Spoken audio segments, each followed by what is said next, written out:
अस्सलामुअलैकुम, welcome to my YouTube channel. आज का लेक्चर है household circuits and electric safety. Lecture start करने से पहले अगर किसी को फुल बुक नोट्स चाहिए फिज़िक्स, केमिस्ट्री और पाक स्टडीज़ के इन इंग्लिश उर्दू और तो वो इंस्टाग्राम का लिंक बायो में गिवन है, उस पर जाके मुझे डीएम कर सकते हो। ओके, लेक्चर की तरफ आते हैं। सबसे पहले तो अगर हम अपने सर्किट्स को देखते हैं जो घरों में यूज़ हो रहा होता है तो हमें 3 कलर की तारें नज़र आ रही होती हैं। ठीक है, हमारे घरों की जो वायरिंग होती है उसमें 3 तरह की जो तारें हैं उनके नेम होते हैं। ठीक, डोमेस्टिक बोलते हैं घरों की जो चीज़ें होती हैं। डोमेस्टिक इलेक्ट्रिसिटी या इलेक्ट्रिक सर्किट्स में देयर आर 3 वायर्स। एक होती है लाइव वायर। लाइव वायर होती है, उसको कोल्ड लीड बोला जाता है। कोल्ड लीड है तो मतलब उसका जो पोटेंशियल है वो क्या होगा, ज़ीरो, क्योंकि वो ठंडी है तो उसका पोटेंशियल क्या होता है, ज़ीरो पे होता है। No shock will be felt if we touch it. ठीक है, बिल्कुल ठंडी होती है, अगर आप उसको पकड़ भी लो ना तो आपको बिल्कुल भी करंट नहीं लगता। और इट कैरीज द रिमेनिंग। अब इसका फंक्शन क्या है, ये लेकर जाती है जो बच जाता है ना करंट, उसको वापस सोर्स तक लेकर जाती है।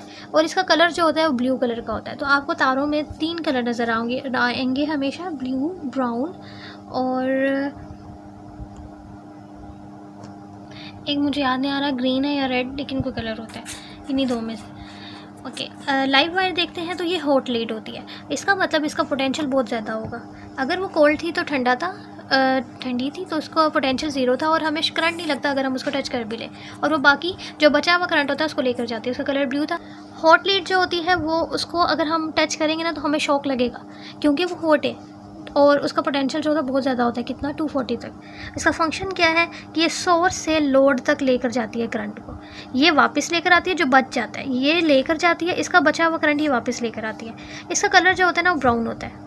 एक होती है अर्थ वायर। हमेशा हम एक तार ऐसी होती है, ज़रूर होती है, जिसको हम ग्राउंड के साथ जो है वो कनेक्शन कर देते हैं, ज़मीन के साथ। क्यों? ताकि खुदा ना खास्ता अगर ऐसा हो कि शॉक लग जाए, बहुत ज़्यादा करंट जो है वो गुजर जाए और शॉक लगने के चांसेस हो, तो सारा का सारा करंट जो है वो ज़मीन में चला जाए और हमें ना लगे। इससे करंट जो है वो ना लगने के चांसेस होते हैं। तो हमेशा इंडस्ट्रीज़ में देख लो आप, स्कूल्स वगैरह में, जहाँ पर भी देखो आपको हमेशा एक तारें नज़र आएंगी जो ज़मीन के अंदर जा रही होंगी, उनको बोला जाता है grounded. It provide a safe path for the current to flow in the ground, ताकि करंट जो है वो अगर ज़्यादा हो गया तो वो सिंपली ग्राउंड में चला जाए और शॉक से हमें बचाए और बाकी इक्विपमेंट्स को भी बचाए। अच्छा, एक क्वेश्चन आता है कि हमारे पास दो हमने कनेक्शंस पढ़े थे, एक सीरीज़ और एक पैरेलल। क्वेश्चन आता है कि हमेशा सारे जो डोमेस्टिक आपके घरों की जो वायरिंग होती है वो सीरीज़ में होती है या पैरेलल। तो मैंने आपको ये सीरीज़ और पैरेलल पढ़ाते हुए भी बताया था कि अगर हम सीरीज़ में लगा लें तो एक जो है ये सीरीज़ में लगे हुए हैं, अगर इनमें से एक का सर्किट में यहाँ से ब्रेक हो जाए ना तो करंट जो है वो, क्योंकि करंट का रास्ता एक ही है, इधर से जाके इधर जाना है, तो वो इधर से करंट आगे नहीं जाएगा तो ये दो बल्ब ऑन ही नहीं होंगे। ठीक है, तो इसी तरह हमारे घरों में अगर एक बल्ब जो है वो डैमेज हो जाए तो बाकी घरों में जाएगी नहीं, वो बाकी भी सारे ख़राब हो जाएंगे अगर हम सीरीज़ में कर दें। तो इसीलिए हम अपना कनेक्शन जो है वो पैरेलल में रखते हैं, ताकि अगर इसका रास्ता, इसका कनेक्शन जो है फॉर एग्जाम्पल ये तार कट गई है तो यही वाला बल्ब ऑफ होगा, ये करंट जो है वो इस वाले में भी जाएगा और इसमें भी जाएगा।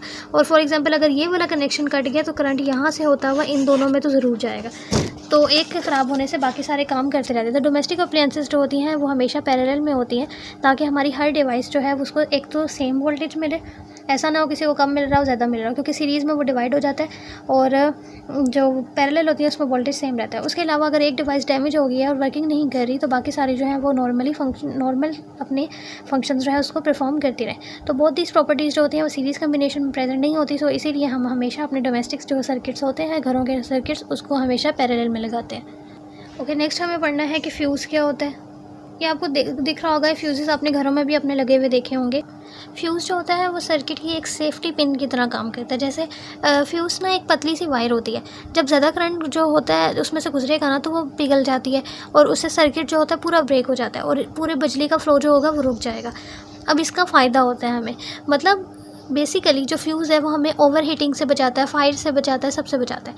अब इसका मकसद ये नहीं है, इसका मतलब ये नहीं है कि अगर आपका फ्यूज़ जो है वो जल्दी मेल्ट हो जाता है, ख़राब हो जाता है, सर्किट ब्रेक कर जाता है तो आप अच्छा वाला फ्यूज़, बड़ा वाला फ्यूज़ लगा लो, इससे आपके आग लगने के चांसेस होते हैं। ठीक है, किस तरह से, आपकी करंट की वायर है और वो सिर्फ 5 एम्पेयर तक जो है वो करंट को लेकर जा सकती है, और आपने जो फ्यूज़ लगाते हो वो फॉर एग्जांपल आपने कहा कि वो जल्दी मेल्ट हो जाता है तो हम लगा देते हैं 20 एम्पेयर का फ्यूज़ लगा देते हैं।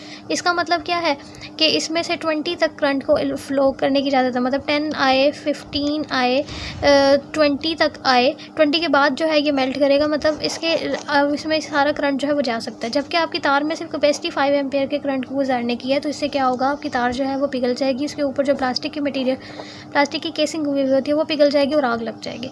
ठीक है, इसी तरह अगर आपकी तार जो है वो 5 एम्पेयर तक करंट लेके जा सकती है और आप फ्यूज़ भी अगर 5 वाला ही लगाते हो तो क्या होगा, अगर जैसे ही 5 से ज़्यादा करंट आने की कोशिश करेगा तो ये जो फ्यूज़ है ये मेल्ट हो जाएगा और ये सर्किट को ब्रेक कर देगा। सारा सिस्टम जो है करंट को यहीं तक रोक के, तक करंट आगे जाएगा ही नहीं अगर सर्किट ब्रेक हो जाएगा। तो ये फ्यूज़ हमारी सेफ्टी के लिए ही मेल्ट होता है। ठीक है, तो ज़्यादा बड़ा लगाने से कि हम अच्छा वाला लगा लें तो उससे क्या होगा, आग लगने के चांसेस होते हैं। ओके, फ्यूज़ और सर्किट ब्रेकर जो होते हैं protect the circuit from over heating, और fuse has a thin wire that melts if current is too high. ठीक है, ये बेसिकली मेल्ट हो जाता है अगर करंट ज़्यादा गुजरने की कोशिश कर रहा है। This break the circuit and stop the flow, तो सर्किट को तोड़ देगा और करंट को गुजरने से बचा लेगा, फ्लो उसका रोक देगा। सेकंड यूज़ होता है सर्किट ब्रेकर्स, ये सेम मेटेलिक स्ट्रिप की तरह काम करते हैं। मेटेलिक स्ट्रिप्स हमने क्या पढ़ी हुई थी कि हमारे पास 2 स्ट्रिप्स होती हैं। अब एक स्ट्रिप ये होती है और एक इस तरह से 2 स्ट्रिप्स हैं। इसमें क्या होता है, इसको जब टेम्परेचर मिलता रहेगा, इसको हीट मिल रही है, तो इससे क्या होगा कि इसका टेम्परेचर बढ़ेगा। टेम्परेचर बढ़ता बढ़ता ये क्या करेगा, बेंड करेगा नीचे की तरफ। अब ये नीचे की तरफ आ जाएगा और इसके साथ टच करता है। ठीक है, इसी तरह हमारे इस्त्रियों के भी काम करते हैं। इस्त्री कैसे काम करती है कि इस्त्री में जब नॉर्मल उसका टेम्परेचर होता है तो ये दूर होते हैं दोनों। जैसे ही इस्त्री ऑटोमेटिक ऑफ कैसे होती है, जैसे ही टेम्परेचर बहुत ज़्यादा बढ़ जाता है तो ये नीचे बेंड होना शुरू होता है, बेंड होकर इसके साथ टच होता है, यहाँ पे ऑफ़ का बटन होता है। तो इसी तरह हमारे इस्त्री जो आपने देखा खुद ही से बीच में ऑफ़ हो जाती है, उसकी लाइट जो है वो ऑफ़ हो जाती है। बेसिकली हम इसको जो है वो ऑटोमेटिक स्विच बंद करने की वाली जो चीज़ें होती हैं उसमें यूज़ करते हैं। तो it uses metallic strip that bend with heat when current is too high. तो जब करंट ज़्यादा गुजरेगा तो हीट ज़्यादा होगी और फिर वो खुद ही बेंड कर देगा और ब्रेक कर देगा सर्किट को। Some breakers use magnetic method instead of heat, कुछ जो होते हैं हीट के बजाय मैग्नेट भी यूज़ करते हैं। जो सर्किट ब्रेकर है उसका काम सेम फ्यूज़ जैसा ही होता है, लेकिन इसे दोबारा इजीली हम रीसेट कर सकते हैं। ठीक है, इस्त्री को आप दोबारा से टेम्परेचर को बढ़ा के रीसेट भी कर सकते हो, फ्यूज़ आपका एक ही दफ़ा ख़राब हो जाता है। और ये फ्यूज़ हो या ब्रेकर हो, ये ट्रिप तब करते हैं जब हमारे पास, इसका मतलब कि हम जितनी अलाउ है करंट को गुजरना उससे ज़्यादा करंट गुजरे तब। अच्छा, जितने भी हमारी अप्लाइंसेस होते हैं जैसे कि हमारी फ्रिज, आयरन, इन सब की मेटल केसिंग होती है। ठीक है, आयरन पे आपने देखी भी होगी इस तरीके पे। तो अगर कभी ऐसा हो कि लाइव वायर जो है वो केसिंग को टच कर जाए, मतलब इसकी मेटल की केस को टच कर जाए, तो पूरा करंट जो है वो अर्थ के ज़रिए जो है वो ज़मीन में चला जाता है। इससे फ्यूज़ जो है वो फ़ौरन से ब्लो हो जाता है, BLOW हो जाता है, और ब्रेकर जो है वो ट्रिप हो जाता है और इससे हमें जो है शॉक लगने से बच जाता है। ठीक, मतलब कि हमें फ्यूज़ जो है और ब्रेकर जो है वो बचा लेते हैं करंट लगने से। तो अप्लाइंसेस है metal casing, if a live wire touches the casing the earth wire carry safely to the ground. ठीक है, तो वही चीज़ इंग्लिश में लिखी हुई है जो मैंने अभी आपको बोली। उसके बाद हम रेजिडुअल करंट डिवाइस पढ़ते हैं। ये एडवांस सेफ्टी डिवाइसेस होती हैं और ये हम लाइव और न्यूट्रल वायर के करंट को ठीक है, ये कंपेयर करता है लाइव वायर और न्यूट्रल वायर की करंट को। अच्छा, ये काम कैसे करता है कि नॉर्मली तो ये दोनों में ये ऐसे काम करता है, ये कंपेयर करता है लाइव वायर में कितना है और न्यूट्रल वायर में करंट कितना है। नॉर्मली अगर हम देखें तो दोनों में करंट बराबर होगा, लेकिन अगर कोई बंदा जो है वो फॉल्टी अप्लायंस, गलत अप्लायंस को टच करे और उसको करंट लग जाए तो फिर क्या होगा, और तो करंट जो है उसकी बॉडी से ज़मीन में लीक हो जाता है। बॉडी से गुजर के कहाँ लीक होना शुरू हो जाता है, आपको पता है, करंट बॉडी से गुजर के ज़मीन तक जाता है। तो फिर क्या होगा, लाइव और न्यूट्रल वायर थे, अब उनमें करंट बराबर नहीं रहेगा क्योंकि कहाँ जा रहा है, ज़मीन में। पहले तो ये देख रहा है तो कह रहा है दोनों में बराबर है। जैसे ही अगर किसी इंसान को फॉर एग्जांपल करंट लग जाता है तो फिर क्या होगा, बॉडी से गुजर के वो ज़मीन में चला जाएगा, तो फिर अब दोनों में करंट बराबर नहीं रहेगा। तो जब वो देखेगा कि दोनों में करंट बराबर नहीं है तो मतलब दोनों में डिफरेंस आ रहा है, तो ये छोटी सी डिफरेंस को भी डिटेक्ट करके फ़ौरन पावर को कट ऑफ कर देगा और इस तरह से हमें बचा लेगा।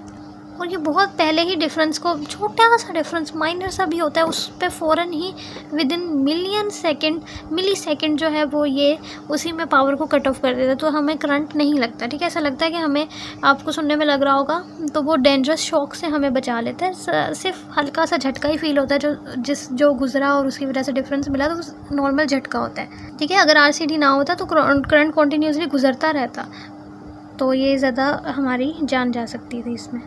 तो आप इसको सेम पढ़ सकते हो, मैंने यही चीज़ें जो यहाँ पे लिखी हुई हैं उसी को आपको ट्रांसलेट करके बताया। तो इतने से डिफरेंस पे ही ये क्विकली कट ऑफ कर देता है। Electrical hazards and their effects क्या होते हैं? बेसिकली ये ख़तरे हैं जो होते हैं, और ये ख़तरे कब होते हैं? जब हम केयरलेसनेस जो है उसको शो करते हैं, जब हम जो वायरिंग है उसकी मेंटेनेंस सही से नहीं करते। कॉमन वजह है जिसकी वजह से ये होता है वो क्या है कि वायर की प्लास्टिक कवरिंग जो होती है वो कट हो जाए, ख़राब हो जाए और हम उसको नोटिस ना करें। फिर करंट ज़्यादा जब चलता है तो वायर गर्म हो जाती है, तो ओवर हीटिंग की वजह से भी ये हो सकता है, ठीक है, आग लग सकती है। और अगर वायर्स जो है वो कॉइल बनकर जैम हुई हुई हो और हीट बनाती है, मतलब सारी जो है वो एक दूसरे के ऊपर जैम हुई हुई हो, वो उससे हो सकता है। और एक सॉकेट में ज़्यादा लोड लगा दो, मतलब मल्टीपल प्लग्स आप यूज़ कर रहे हो, उसकी वजह से हो सकता है। तो इन सब को अगर हम रेगुलरली चेक करें और फिक्स करें तो हमारे एक्सीडेंट्स नहीं होंगे। कि कोई ये चीज़ ऐसी तो नहीं हुई हुई। अच्छा, इफ़ेक्ट्स क्या हैं कि अगर हम नहीं करते, फॉर एग्जांपल हम रोज़ चेक नहीं करते, वैसे हम नहीं करते, इसी वजह से हमारी रोज़ एक्सीडेंट्स हो रहे होते हैं। तो उससे होता क्या है कि बर्न हो जाता है। बर्निंग क्या होती है कि स्किन या मसल्स जो होते हैं वो जल जाते हैं। और दूसरा ये कि ब्रीथिंग फेलियर्स क्या होता है कि ज़्यादा करंट ना वो लंग्स के मसल्स को रोकते हैं, तो इसीलिए हमें सांस लेने में करंट गुजरेगा ना, तो उससे ये हो सकता है, ठीक है, सांस लेने में डिफ़िकल्टी हो सकती है। ज़ाहिर सी बात है, अगर किसी इंसान को ये शॉक लगेगा ना, करंट लगेगा, तो उसमें ये सारी चीज़ें होंगी, ठीक है। अनकॉन्शियसनेस हो सकती है, ज़्यादा करंट लगने से दिमाग पे असर हो सकता है। तो इसीलिए सेफ्टी रूल्स और प्रिकॉशंस को फॉलो करना बहुत ज़रूरी है। अच्छा, अब बॉडी से अगर करंट गुजर रहा है तो बॉडी से कितना करंट गुजरेगा ये डिपेंड करता है बॉडी के रेजिस्टेंस पे। हर इंसान की ना अलग होती है।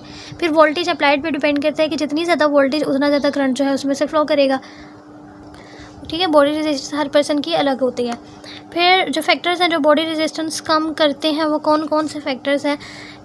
तो वो ये फैक्टर्स हैं कि स्वेटिंग, बेसिकली पसीने से ना स्किन वेट होती है और रेजिस्टेंस जो होती है उस वक्त हमारी कम हो जाती है। तो पसीना आया होगा तो रेजिस्टेंस हमारी कम होगी, करंट ज़्यादा लगने के चांसेस होते हैं। फिर सॉल्ट वाटर ऑन स्किन क्या होता है कि कंडक्टिविटी ये इंक्रीज़ कर देते हैं, ठीक है। सॉल्ट आपने केमिस्ट्री में पढ़ा होगा, ये वैसे ही कंडक्टिविटी को इंक्रीज़ करता है, और वाटर जो होता है वो एक वैसे ही कंडक्टर है।